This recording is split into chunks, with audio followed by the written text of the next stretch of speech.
Looking at a world map today, the layout feels permanent. Continents cover roughly 29% of the surface, with the rest submerged under oceanic waters, a configuration we generally assume has always existed. But if you look closely at the coastline of the Atlantic Ocean, a curious pattern emerges. The eastern edge of South America and the western edge of Africa appear to share a symmetry, fitting together like pieces of a broken plate. This wasn't a modern realization. In 1596, the Dutch mapmaker Abraham Ortelius noted this similarity and proposed the Americas, Europe, and Africa were once joined. In 1912, a German meteorologist named Alfred Wegener took this observation further. He moved beyond the visual similarity to build a comprehensive scientific argument for what he called continental drift. Wegener argued that 200 million years ago, all land formed a single supercontinent named Pangaea, surrounded by a mega-ocean called Panthalassa.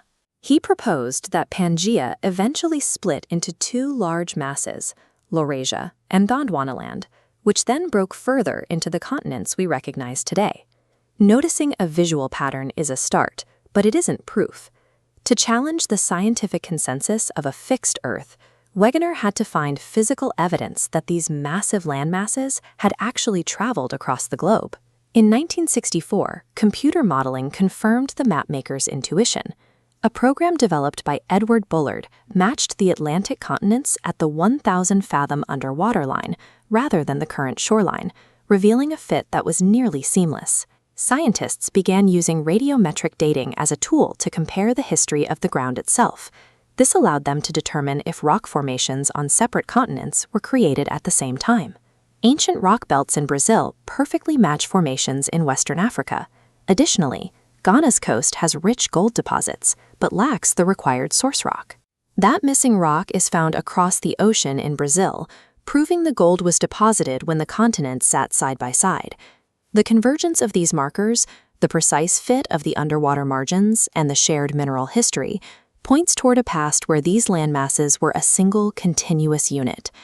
Earth's climate history provides another layer of data. When massive glaciers move across land, they leave behind distinct physical markers in the terrain. One such marker is tillite, a sedimentary rock formed from glacial deposits. Layers of this rock are found in India, as well as in Africa, and also in Australia, and even in Antarctica. Finding these glacial deposits in modern tropical and temperate regions suggests that these landmasses once shared a location near the South Pole, where they experienced the same period of glaciation. Biology offers further evidence. Scientists have long struggled to explain how identical land and freshwater species could appear on opposite sides of vast saltwater oceans.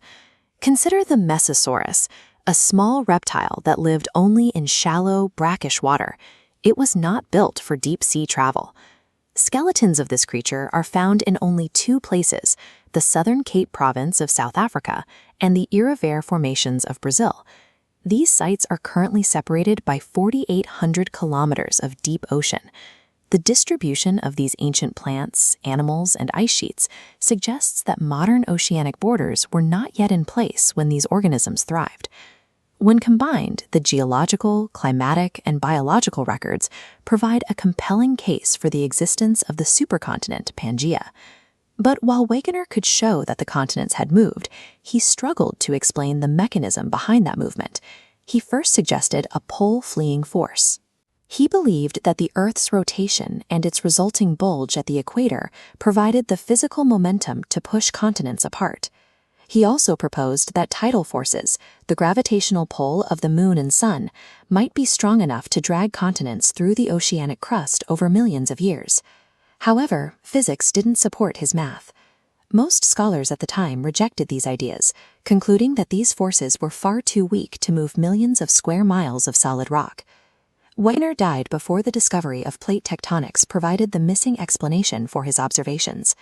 Yet his work fundamentally changed the study of the Earth, showing that our modern map is not a permanent fixture, but just one moment in a much longer history of change.